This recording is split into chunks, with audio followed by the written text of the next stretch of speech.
Let's get straight to finance. Markets are just opening and are sharply higher on suggestions the US Federal Reserve is close to easing back on its aggressive interest rate rise. But here, all eyes will be on the federal budget, of course, and that message that's come from the Treasurer ahead of handing down his first budget. So let's get to our Business Editor Ross Greenwood now. Ross, Treasurer Jim Chalmers is at pains to paint this budget as one of responsible spending, of course, so he doesn't want to spook the markets like Liz Truss did.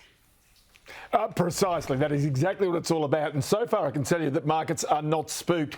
The ASX 200 day has opened up incredibly strongly. What we can see here, up almost 2%, 1.94% as we go to where. That's 129 points. Now, the issue here is very much about what you described there. The US Federal Reserve. On Friday, there were reports coming out that after a 0.75% rate rise, which is expected next week, it is likely then that maybe it will start to taper its rate rises, similar to what the Reserve Bank did earlier this month. Now, if we have a look here, this is the other number that you need to watch this week, the Australian 10-year government bond yield. This is going to be absolutely key in regards to the way in which the markets actually accept the Treasurer's budget as it's handed down and the selling points from that. The other thing also is the Australian dollar, which is actually creeping back closer to around 64 US cents this morning. Right now, you can see here around 63.6 US cents. Today on the market, it's all about the gold miners. It's all about the iron ore miners. All of these come in, and this has something also to do with Xi Jinping now having his term extended. Now, many people see this as being something which is potentially dangerous for the world, but in the meantime, it also means that it's likely there'll be more infrastructure rollouts. That means commodity prices are higher, at least in the short term. So all of this plays into the budget because everything from iron ore prices to gold prices to energy prices quite clearly determine the outcome of the budget and the government's ability to spend on some of its programs that have flagged before the election. Yeah, it sounds like it, Ross. Plenty to pick through on this budget. They can often be values budget as well, but it's not the only key economic document out this week.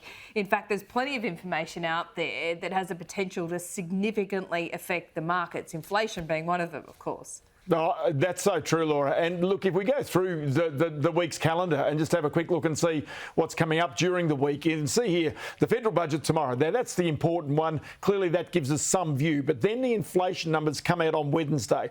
The Reserve Bank's annual report is on Thursday. Now, that's a key because all of that money that it basically printed during the COVID recession, that now comes home. We'll find out exactly how much the paper losses are. Some suggest it could be as much as $40 billion that's been lost. It's also the reason why the Reserve Bank will not be paying the government a dividend in the foreseeable future to help out on the budget. Then on Thursday night, Thursday night our time, the US GDP will be released. Again, this will give some guide as to the economic growth in the United States and whether the US Federal Reserve has any capacity to start to dial down those interest rate rises, and that certainly would have a big impact. But then coming back here to Australia on Thursday, the ANZ produces its full year results for this year. On Thursday, there are half year results from Macquarie. So you can see throughout the week, there's plenty of information out there that could tip the markets and the sentiment. And in particular with these banks, the forward-looking expectations of these organisations is also going to be pivotal for the way in which investors view the next 12 months as well. Well, Ross, you're going to be a very busy man indeed, picking over all of this data. But just as an aside, did I read correctly this morning that the Commonwealth Bank is launching a mobile phone service?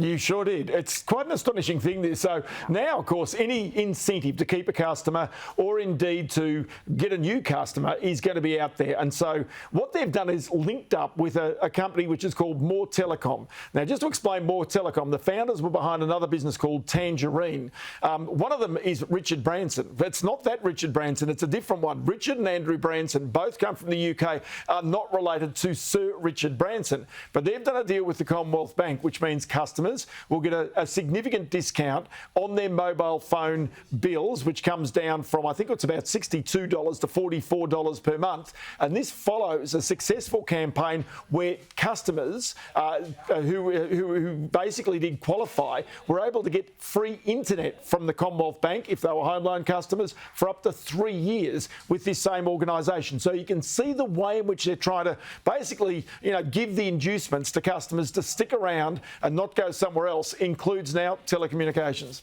Okay, Ross, that was a surprise, I've got to say. We'll speak to you soon. I'll see you tomorrow.